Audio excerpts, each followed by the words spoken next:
Yn anffodus mae canlyniadau'r prawf yn cadarnhau beth ych chi'n gwybod yn barod mae'ch cyflwr chi'n gweithlygu. Dwi'n gwybod. Mae yna feddyginiaeth wahanol allai weithio i chi, ond dwi ddim ar gael ar y gwasanaeth iechyd ar hyn o bryd. Gallwn ni wneud cais arbennig i'r bwrdd iechyd i weld os ych chi'n bodloni'r meini prawf. Sut mae gwneud hynny? Llenwi ffurflen gais, gan roi tipyn o wybodaeth am eich cyflwr, tystiolaeth glinigol sy'n dweud pam fod y feddyginiaeth hon yn addas i chi, y triniaethau rydych chi wedi cael, cyflwr eich iechyd ar hyn o bryd, a pham y byddech chi yn debygol o elwan fwy na phobl eraill sydd ar un cyflwr. Yn olaf, mae angen ystyried beth arall sydd ar gael, gan gynnwys dim triniaeth o gwbl fel gofal cefnogol. Mod i meddwl y gallai hyn weithio i chi, gallai'r panel dal i ddweud na ar ôl gweld yr holl dystiolaeth glinigol. Faint o amser mae'n cymryd? Tua mis, gallen ni ofyn am ystyriaeth frys, ond bydda angen reswm clinigol da iawn ar gyfer hynny. Ydyn ni'n cael cyfle i sôn am fy amgylchiadau personol i? Allai hynny helpu? Fydd y panel ddim yn cael unrhyw wybodaeth bersonol.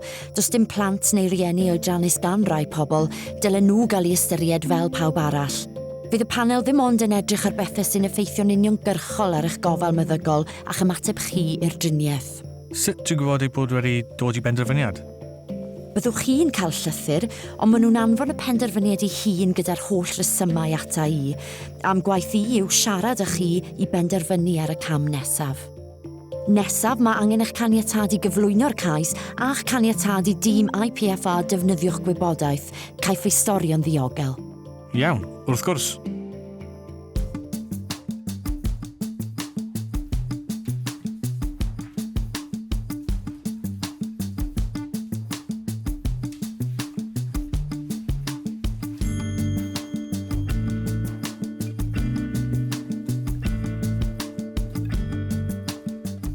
Mae gan yr unigolyn hwn leukemia lymphocytic chronig, CLL yn fyr. Cafodd ddiagnosis yn 2010, trosblaniad bôn galloedd yn 2011, ail bwl ym mis Ebrill 2015. Ydy'r driniaeth presennol ddim yn gweithio a gofynnwyd i ni ystyried meddyginiaeth wahanol.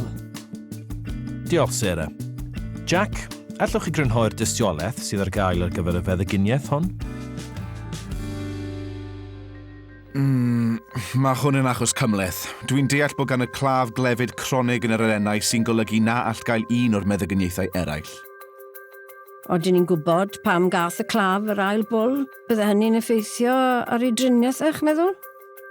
Mwyn dod i benderfyniad, a wnaeth pob aelod o'r panel yn ei dro, ddweud a yw'n credu bod y wybodaeth a roddwyd yn disgrifio pam y gallai'r claf hwn elwan fawr yn glinigol, gan ro'r rheswm dros y penderfyniad.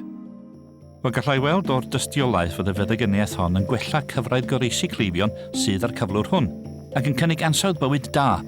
Mae'r feddyginiaeth hefyd yn ddewis addas, gan all y claf hwn gymryd y driniaeth arferol oherwydd ei gyflwr clinigol. Dwi'n credu y bydd yn elwan fawr yn glinigol, a mae'n cynnig gwerth resymol am arian.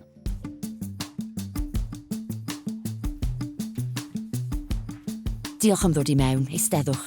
Diolch. Dwi wedi cael y penderfyniad ar eich cais IPFR. Am fwy o wybodaeth, cysylltwch gyda'ch panel IPFR lleol.